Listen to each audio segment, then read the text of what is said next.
صدق اللہ العظیم۔ حاضرین محترم، آج ہم سب عزت مآب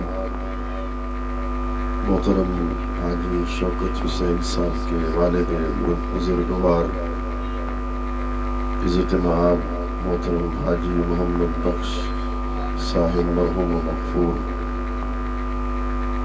ان کے وصال ثواب کے لیے منعقدہ اس محفل میں حاضر ہیں۔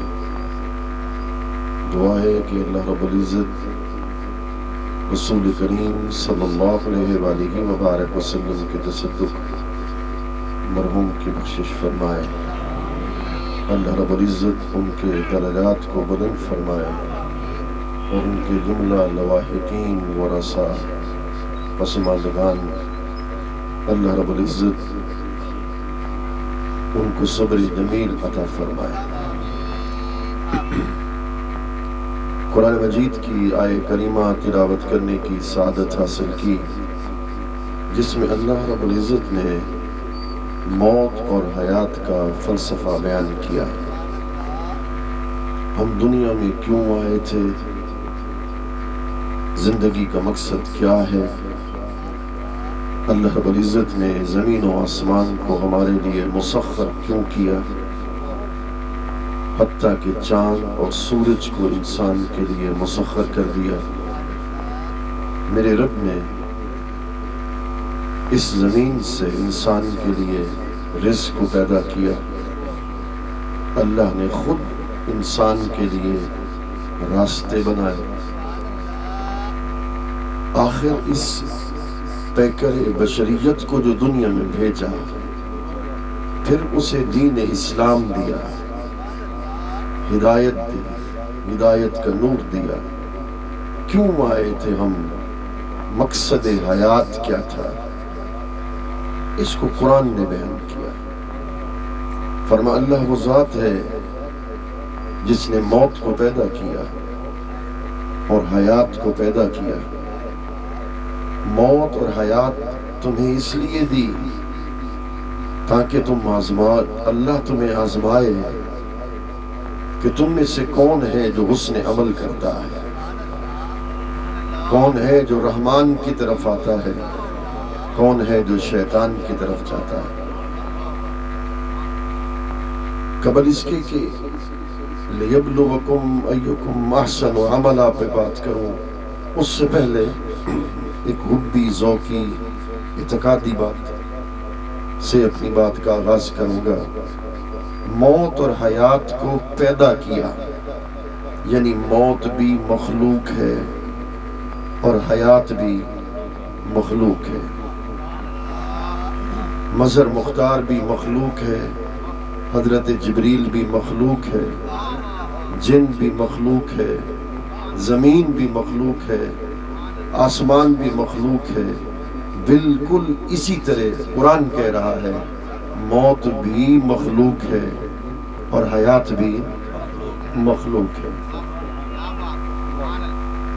اب دیکھیے کہ جو مخلوق کا ہر فرد ہے، اس کے رسول کون ہے؟ حضور نے ارشاد فرما ارسلت الی الخلق کافہ، مخلوق کا جو بھی فرد ہوگا اس کے رسول سرکار ہوں گے، اور جو مخلوق ہوتی ہے اس زمانے کا جو رسول ہوتے ہیں، جیسے کہ 1400 سال سے لے کر آج تک اور آج سے قیامت تک رسول اللہ صلی اللہ علیہ وسلم کی شریعت نافذ ہے، حضور کی رسالت کے احکام نافذ ہیں، تو مخلوق اپنی ہدایت کے لیے رسول کے در کی محتاج ہوتی ہے۔ بڑے غور سے نقطہ سمجھنا ہے۔ تو مخلوق اپنی رہنمائی کے لیے، ہدایت کے لیے اللہ کے رسول کے در کی کیا ہوتی ہے؟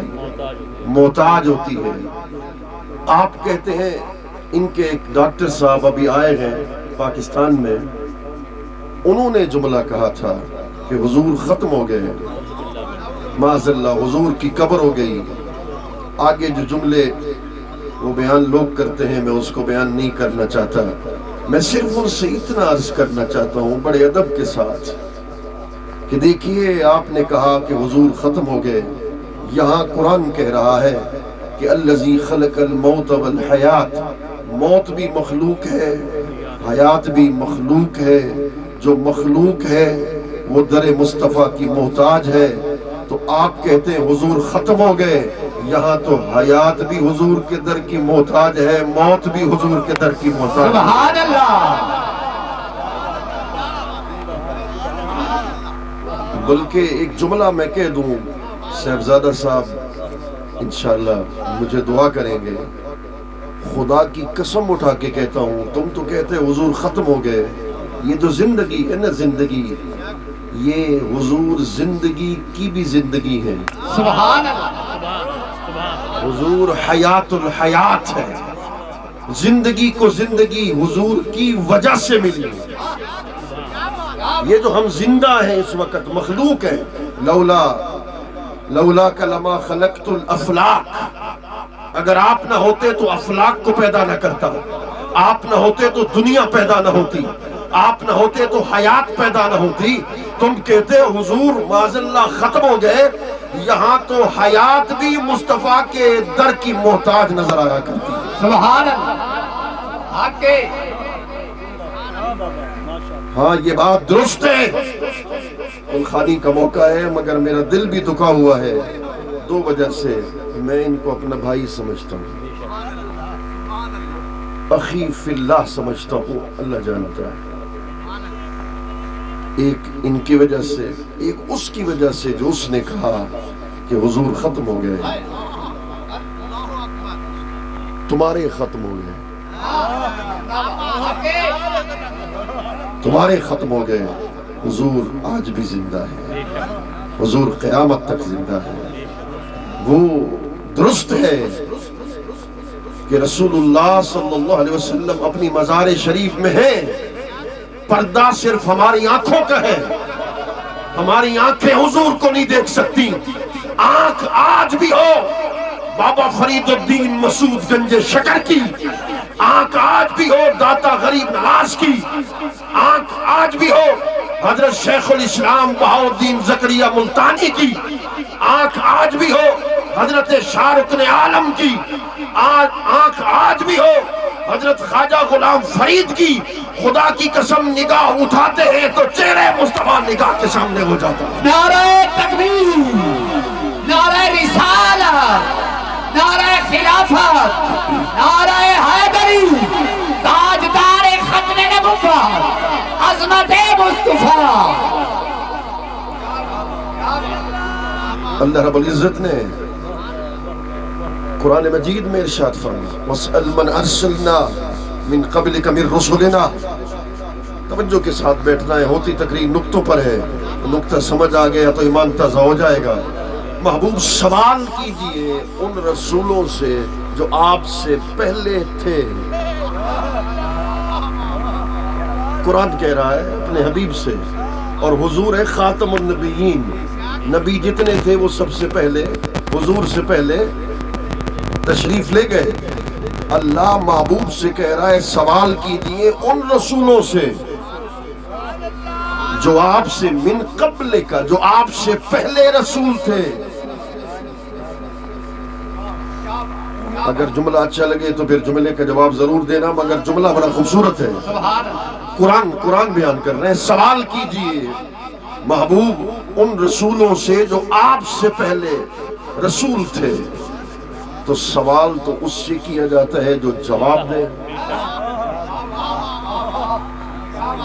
جو جواب ہی نہ دے سکے تو پھر اس سے سوال تو نہیں کیا جاتا. میں اگر آپ سے کہہ دوں کہ اس پتھر کو کہہ دینا میرا سلام ہے، اس دیوار کو کہہ دینا میرا تم پہ سلام ہے، آپ کہیں گے حضور پتھر سن تو نہیں سکتا، وہ دیوار سن تو نہیں سکتی. آپ عجب بات کر رہے ہیں. تو اللہ اپنے محبوب سے کہہ رہا ہے سوال کیجئے ان رسولوں سے جو آپ سے پہلے رسول تھے. پتہ یہ چلا کہ حضرت آدم سے لے کر حضرت عیسیٰ علیہ السلام تک اللہ کا ہر نبی بھی زندہ ہے، خدا کا ہر رسول بھی زندہ ہے۔ سبحان اللہ، سبحان اللہ، بے شک۔ دوسری مثال، دوسری دلیل دے رہا ہوں جو آپ لوگوں کی سمجھ میں آ جائے گی۔ مسجد اقصی میں رسول اللہ جلوہ کریں۔ آپ سے سوال کرتا ہوں، نماز روح پڑھتی ہے یا جسم پڑھتا ہے؟ اگر کوئی کہے روح پڑھتی ہے تو پھر ہر بندہ کہے گا رات میں نے خواب میں 5 نمازیں پڑھ لی تھی اس لیے نمازیں ادا ہو گئی۔ روح جسم پڑھتا ہے، وہ جسم جس کے اندر روح ہو۔ توجہ ہے، وہ جسم جس کے اندر کیا ہو؟ روح ہو۔ روح نکل جائے تو نماز نہیں پڑھی جاتی۔ تو وہ جسم جس کے اندر روح ہو وہ جسم نماز پڑھتا ہے۔ حضور مسجد اقصی میں 1,24,000 انبیاء رات کے وقت مسجد اقصی میں آئے، حضور نے امامت کی، نبیوں نے ان کے پیچھے نماز پڑھی۔ اگر کوئی کہتا ہے نبیوں کی روحیں آئی تھیں، مولانا سوال کا جواب دیجئے، نماز روح نہیں پڑھتی، نماز جسم پڑھتا ہے جس جسم کے اندر روح ہو۔ پتہ چلا سجدہ، قیام، رکوع، تشہد، یہ جو انہوں نے نماز پڑھی، اس کا مطلب یہ ہے کہ اللہ کا ہر نبی زندہ ہے۔ کسی کی مزار تھی فلسطین میں، کسی کی مزار تھی شام میں، کسی کی مزار تھی مکہ المکرمہ میں۔ اللہ کا ہر نبی اپنی اپنی مزارات سے اٹھ کر مسجد اقصی میں حضور کی اقتداء میں، حضور کو امام بنا کر، خود مقتدی بن کر دنیا کو بتا گئے ہم پہلے بھی زندہ تھے، ہم آج بھی زندہ ہیں، ہم قیامت تک زندہ ہیں۔ سبحان اللہ، سبحان اللہ، بے شک۔ رسول اللہ نے فرمایا، میرے کریمہ کا ارشاد فرما، ان اللہ حرم علی الارض ان تاکل اجساد الانبیاء فنبی اللہ حی یرزق۔ فرما اللہ نے زمین پہ حرام کر دیا۔ کیا بات، میں ادب سے منع کر رہا ہوں، ادب سے منع کر رہا ہوں، سبحان اللہ۔ مرادی منع۔ فرما اللہ نے زمین پہ حرام کر دیا کہ زمین انبیاء کے جسم کو چھو بھی سکے۔ سبحان اللہ، مرحبا۔ وہ زمین، مٹی انبیاء کے جسم کو چھو نہیں سکتی۔ فنبی اللہ حی یرزق، اللہ کا ہر نبی زندہ ہے، انہیں قبر میں رزق بھی دیا جاتا ہے۔ سبحان اللہ، کیا بات ہے حضور، کیا بات ہے۔ اللہ کا ہر نبی اپنے مزار میں کیا ہے؟ زندہ ہے، اور انہیں رزق بھی دیا جاتا ہے۔ میں نے ایک مرتبہ آپ سے آیت کریمہ پڑھی، چونکہ اس سے متعلق ہے کئی برس پہلے، تو وہ اسی سے متعلق کر دیتا ہوں۔ وما كان الله ليعذبهم وانت فيهم وما كان الله معذبهم وهم يستغفرون۔ بڑی توجہ کے ساتھ بیٹھنا ہے۔ اللہ نے فرمایا کہ اب ان پر اجتماعی عذاب نازل نہیں کروں گا، محبوب تیری امت پر اجتماعی عذاب نازل نہیں کروں گا۔ انت فیہم، جب تک تو ہے، وہم یستغفرون، جب تک یہ مجھ سے معافی مانگیں گے۔ بڑی توجہ کے ساتھ، بڑا گہرا جملہ ہے، ایمان کو تازہ کرنے والا ہے۔ جب تک آپ ان میں ہیں، انت فیہم، ان میں ہیں، ان کے درمیان ہیں، عذاب نازل نہیں کروں گا۔ عاد تباہ ہو گئی، سمود تباہ ہو گئی، قوم لوط تباہ و برباد ہو گئی۔ کسی کی کونوا قردۃ خاسئین، کسی کی شکل کو خدا نے بدل دیا، کسی پہ آسمان سے پتھر کی بارش نازل کر دی، کسی قوم کی قوم کو تباہ کر دیا۔ میں کہہ رہا ہوں آپ خود فیصلہ کر لیجئے، مظہر مختار کی بات کو آج نہ مانیے، آپ کی مرضی، فیصلہ کر لیجئے۔ اللہ کا فرمان تھا، محبوب جب تک آپ ان کے درمیان ہیں عذاب نازل نہیں ہو سکتا۔ انت فیہم، چونکہ آپ بھی ہوں، سبحان اللہ، آپ بھی ان کے درمیان ہو، پھر اجتماعی عذاب نازل کر دوں۔ اجتماعی عذاب آپ کی وجہ سے نہیں کروں گا، تو 1400 سال سے لے کر آج تک خدا نے کسی کی شکل کو بدلا، خدا نے پتھر کی بارش نازل کی، خدا نے قوم کی قوم کو تباہ و برباد کیا، مسلم ہو یا غیر مسلم، امت اجابت ہو یا امت دعوت، یہ شرق سے لے کر غرب تک خدا نے کسی کافر کسی مسلم کی شکل کو نہیں بدلا، خدا نے پتھر کی بارش کا نزول نہیں کیا۔ وجہ کیا ہے؟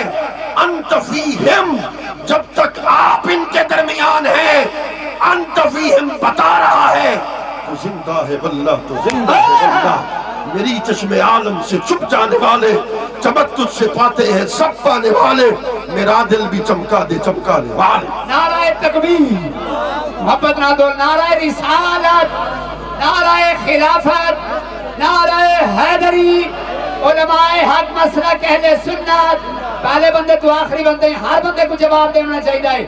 تاجدار ختم نبوت، تاجدار ختم نبوت، محبوب جب تک آپ ان کے درمیان ہیں عذاب نہیں آئے گا۔ آگے کہا عذاب کی نہ آنے کی ایک اور وجہ بھی ہے، جب تک یہ معافی مانگیں گے، معافی مانگیں گے عذاب نازل نہیں کروں گا۔ اس لیے ہر روز استغفار کرو، ہر روز استغفر اللہ پڑھا کرو، جب تک یہ معافی مانگتے رہیں گے عذاب نازل نہیں کروں گا۔ میرے مالک،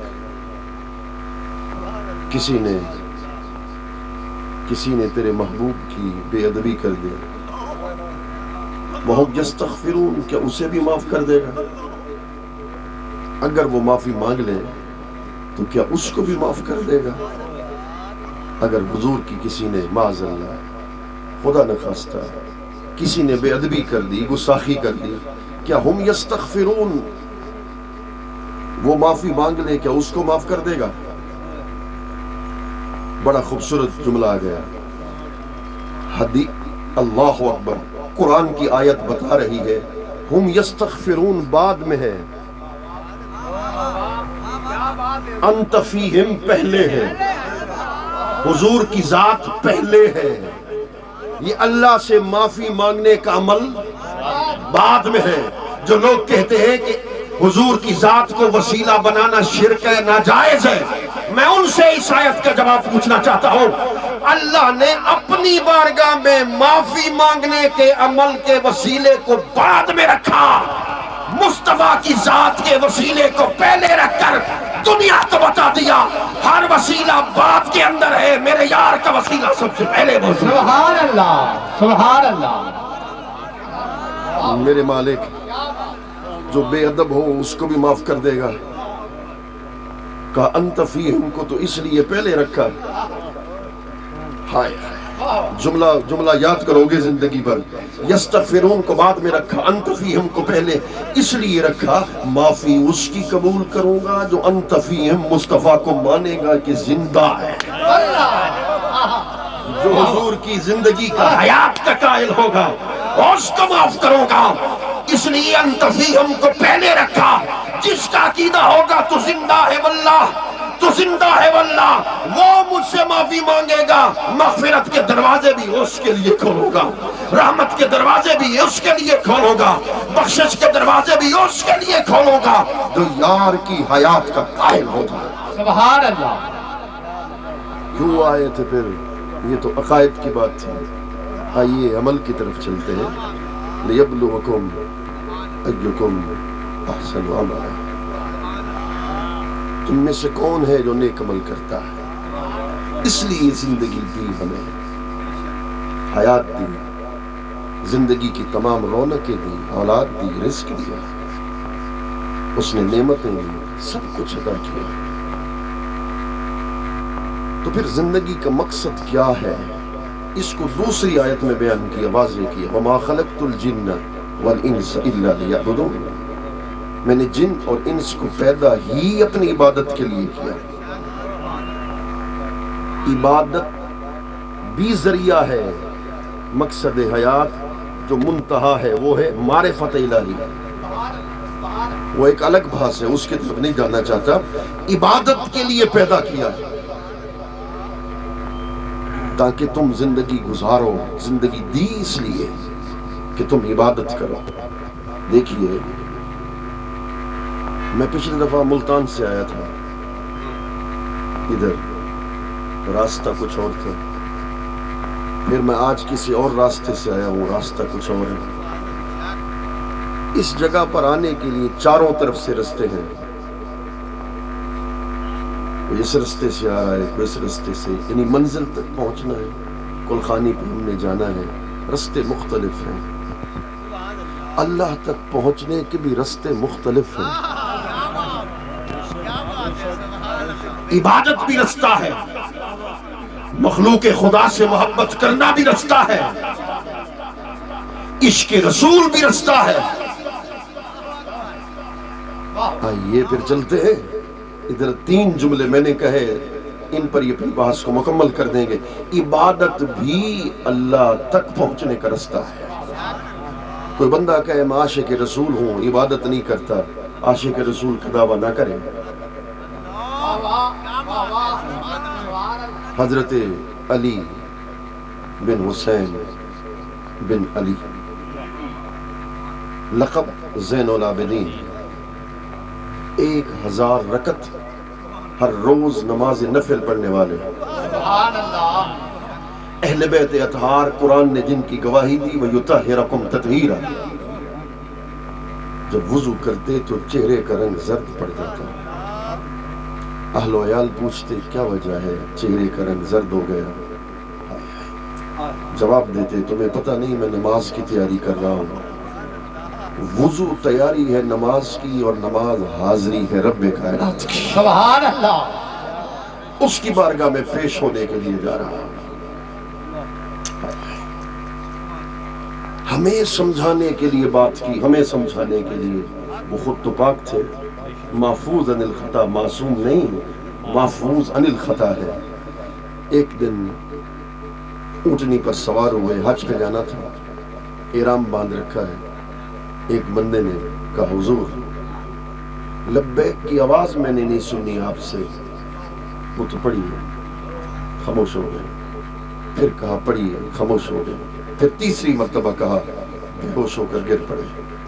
جب ہوش آیا، صحیح لبیک کیوں نہیں کہا تھا، لبیک اللہم لبیک. کہنے لگے میں نے اس لیے، یہ ہمارے لیے تھا، سمجھانے کے لیے. وہ اپنی عاجزی کو اظہار کر رہے تھے، ورنہ ان کا اتنا مقام ہے جن کا کوئی تصور ہی نہیں کر سکتا. ہمیں سمجھانے کے لیے فرمایا میں لبیک اس لیے نہیں، لبیک کا مطلب ہے اللہ میں حاضر ہوں.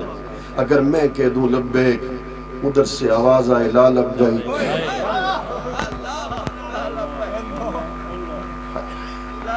تیری حاضری قبول نہیں، پھر میں کیسے جاؤں گا. اللہ اکبر. حضرت امام اعظم ابو حنیفہ ہے رضی اللہ عنہ. ایک دن بازار میں سے گزرے، ایک خاتون نے کہا یہ وہ بندہ ہے جو ہر رات ساری رات عبادت میں گزارتا ہے. آپ گھر آ کر روئے کہ میں تو عبادت میں ساری رات نہیں گزارتا. یہ خاتون میرے بارے میں اتنا اچھا گمان کرتی ہے، آج رات ساری رات گزاروں گا. گزر گئی، دوسری رات گزری، تیسری. 40 سال امام اعظم نے عشاء کے وضو سے فجر کی نماز کو پڑھا. 40 سال تک. لِيَبْلُوَكُمْ أَيُّكُمْ أَحْسَنُ عَمَلًا. 40 سال تک عشاء کے وضو سے فجر کی نماز پڑھی. جب انتقال ہو گیا، مسجد بالکل گھر کے ساتھ تھی. اس طرف والے جو ہمسائے تھے وہ گھر سے باہر نکلے. کہا یہ جس جگہ آپ نماز پڑھتے تھے وہاں ایک درخت تھا، درخت کا سایہ ہمارے گھر کے اندر پڑتا تھا. آج وہ پہلی رات آئی کہ درخت کا سایہ ہمارے گھر میں نہیں پڑا. آپ کے رشتہ دار رونے لگے. جس کو درخت سمجھتے تھے وہ درخت نہیں تھا، امام اعظم خود تھے جو ساری رات کھڑے ہوتے. سبحان اللہ، سبحان اللہ. نعرہ تکبیر. سارے بندے بولو نعرہ تکبیر، نعرہ رسالت، نعرہ خلافت، نعرہ حیدری. حضرات محترم میں تھوڑی تھوڑی مہربانی کرو، جیسے حضرات سارے واسطے قابل احترام تشریف فرمائے، تھوڑے تھوڑے اگم دیو. انڈال بھر چکے امن والے مہمان کھڑے تھے، پھر مہربانی کرو سارے بندے تھوڑے تھوڑے اگم دیو. بڑی کمال مہربانی. حضرت ذوالنون مصری ہیں، توجہ ہے میری طرف، وہ اپنا کام رکھیں گے، آپ اپنا کام جاری رکھیے. حضرت ذوالنون مصری رحمت اللہ تعالی علیہ ہے. آپ بیت اللہ کا طواف کا ایکم احسن عملا، بیت اللہ کا طواف کر رہے ہیں. ایک خاتون بھی بیت اللہ، نوجوان بچی بیت اللہ کا طواف کر رہی ہے، اور طواف کرتے کرتے کہتی ہے میرے مالک تجھے اس محبت کا واسطہ جو تجھے مجھ سے ہے، میری بخشش تو کر، میری مغفرت تو فرما. حضرت ذوالنون مصری نے کبھی بھی یہ نہ کہے کہ اللہ کو تجھ سے محبت ہے. کتنا بڑا دعویٰ ہے. یوں کہ تجھے اللہ سے محبت ہے، اے اللہ اس محبت کا واسطہ جو مجھے تجھ سے ہے. اس نے کہا ذوالنون مصری ذرا سوال کا جواب تو دے، اگر خدا کو مجھ سے محبت نہ ہوتی تو اپنے گھر آنے دیتا؟ اگر خدا کو مجھ سے محبت نہ ہوتی تو اپنے گھر کا طواف کرنے دیتا؟ اگر خدا کو مجھ سے محبت نہ ہوتی تو یہاں باب کعبہ کے سامنے کھڑے ہو کے دعا کرنے دیتا؟ ذوالنون مصری قرآن نہیں پڑھا، یحبونہ ویحبونہم. بعض لوگ ایسے ہیں کہ پہلے خدا کو ان سے محبت ہوتی ہے. سبحان اللہ، سبحان اللہ. حضرت محمد حسین آزاد ہیں، بغداد کے رہنے والے ہیں، اللہ کے ولیوں میں سے ہیں. اللہ اکبر. آپ بازار میں گئے، ایک کنیز کو بیچا جا رہا. اس زمانے میں کنیز کو بیچتے تھے، غلام ہوتے تھے. کنیز کو بیچا جا رہا تھا. ایک بندے نے جو اس کو بیچا کہنے لگا کہ اس کی ایک بری عادت ہے کہ یہ کونے میں بیٹھی رہتی ہے، نہ کسی سے بولتی ہے نہ کسی سے کلام کرتی ہے، اس کی قیمت بھی کم ہے. حضرت محمد حسین آزاد علیہ الرحمہ نے اسے خرید لیا. بڑے غور سے بات سننا ہے، شاید یہ بات سن کر میری آپ کی زندگی بدل جائے، اس لیے بات بڑی غور طلب ہے. حضرت محمد حسین آزاد رحمت اللہ تعالی علیہ، بغدادی، محمد حسین بغدادی رحمت اللہ تعالی علیہ، وہ اللہ اکبر اس کو خرید کر اپنے گھر لے آئے. واقعی ایسے تھا، کونے میں بیٹھتی تھی. 5 دن گزرے، 6 دن گزرے، آپ اس کے قریب گئے. بی بی یہ تو بتا، بغداد میں اللہ کے ولیوں کو جانتی ہے؟ اس نے کہا جانتے ہوں. آپ نے فرمایا نام لینا شروع کر. اس نے نام لینا شروع کیا، کرتے کرتے کرتے، توجہ ہے نا، نام لینا شروع کیا. نام لیتے لیتے لیتے کہنے لگے میں حضرت محمد حسین بغدادی کو بھی جانتی ہوں. آپ نے فرمایا اس کو کبھی دیکھا بھی ہے؟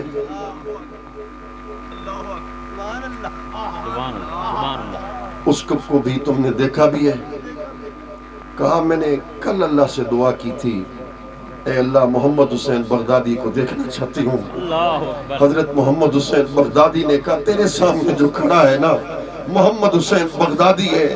میں تیری قسمت پہ قربان خود جاؤں جس کی دعا کے قبول ہونے میں خدا رات بھی گزرنے نہیں دیتا. سبحان اللہ، واہ واہ، سبحان اللہ. ایکم احسن عملا، ایک رات میں خدا نے تیری دعا کو قبول کیا. آپ کہنے لگے مجھے اس سے محبت ہو گئی. کچھ عرصے کے بعد اس کا انتقال ہو گیا. یا وہ رہتی تھی یا میں رہتا تھا، گھر کے اندر تیسرا کوئی نہیں تھا. آپ فرماتے ہیں میں باہر گیا تاکہ کفن دفن کا انتظام کروں. کفن لے کر آیا، عورتوں کو بلانا چاہتا تھا. میں نے گھر کا دروازہ کھولا، میری حیرت کی انتہا نہ رہی کہ میرے آنے سے پہلے غسل بھی دیا جا چکا تھا، کفنایا بھی جا چکا تھا. سبحان اللہ، سبحان اللہ. میں نے کفن کو دیکھا، وہ دنیا کا نظر نہیں آتا تھا. ایکم احسن عملا، تم میں سے کون ہے جو حسن عمل کرے؟ تم میں سے کون ہے جو نیک عمل کر کے اپنی زندگی کو گزارے؟ یہ جو حضرت اویس قرنی کے واقعے کو آپ سنتے ہیں نا، آپ کا انتقال ہو گیا روایت میں، جنگل میں چند نوجوان ہیں، ان کو کیا پتا کہ یہ اتنا بڑا ولی ہے.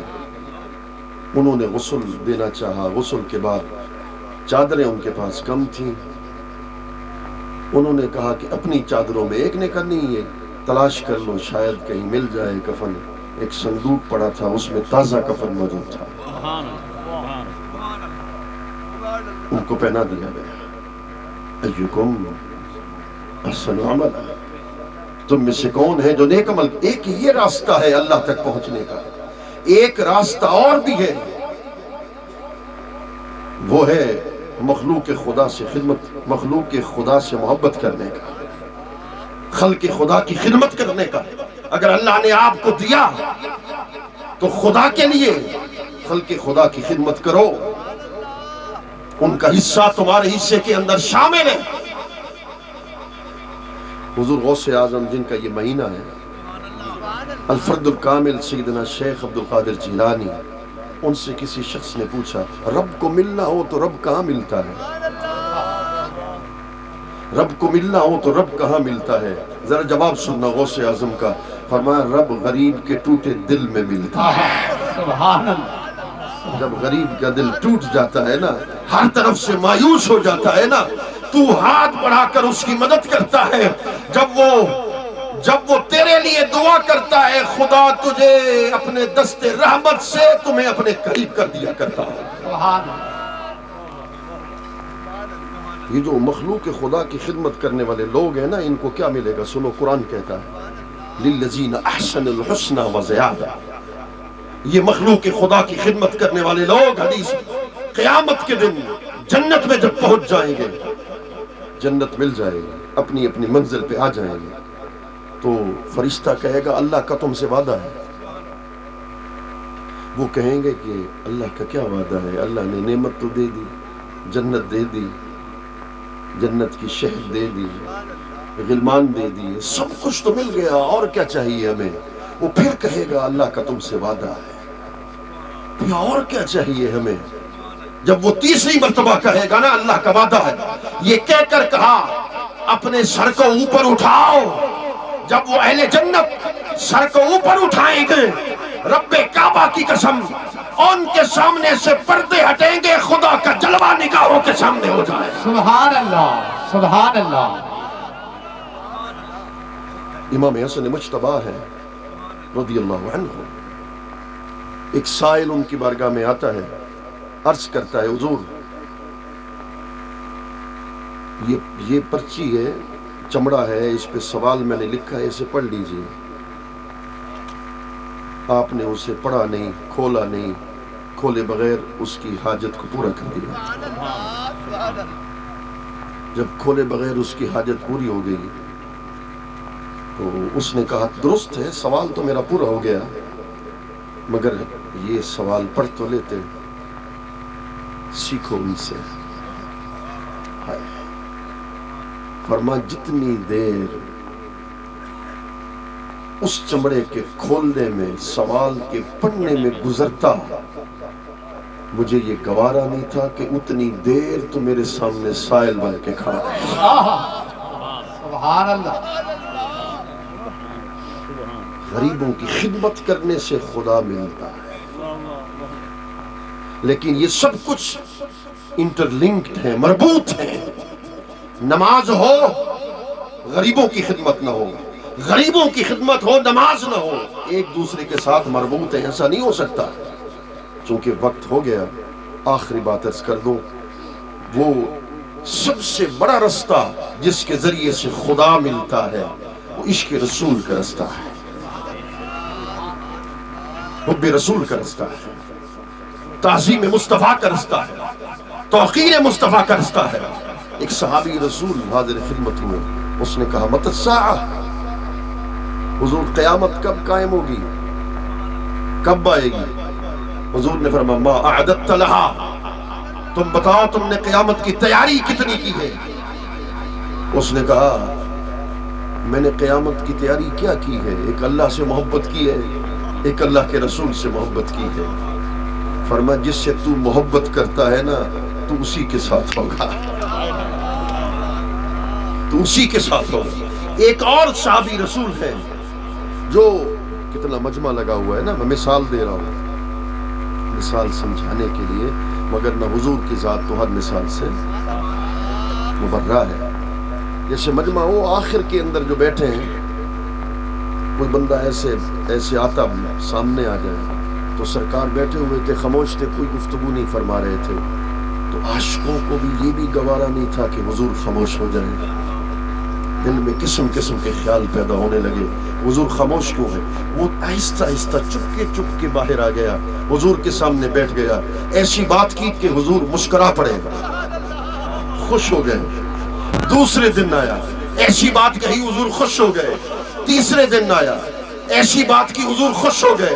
چوتھے دن صحابہ پکڑ کر اس سے کوئی غلطی ہو گئی، صحابہ پکڑ کر مارنے لگے، حضور نے فرمایا اسے مت مارو، واللہ ما علمت انہ یحب اللہ ورسولہ، اس کے سوا میں کچھ بھی نہیں جانتا کہ اللہ سے بھی محبت کرتا ہے، مجھ محمد مصطفیٰ سے بھی محبت کرتا ہے۔ سبحان اللہ، سبحان اللہ۔ بس یہی کہتے ہیں آقا آپ اپنی محبت کے نور عطا کر دیجئے۔ مرحوم مغفور نیک سیرت تھے، اللہ رب العزت نے انہیں فرما بردار اولاد عطا فرمایا۔ ان کی ایک صفات میں سے ایک صفت سخی ہونا ہے۔ حضرت سیدنا صدیق اکبر سے حضور نے فرمایا تیری وہ جو عادت اللہ کو سب سے زیادہ پسند ہے وہ سخاوت ہے۔ اولاد فرما بردار بھی ہے، حضور کے عاشق بھی ہیں، حضور سے محبت کرنے والے بھی ہیں، غریبوں کی خدمت کرنے والے بھی ہیں، اور یہ وہ لوگ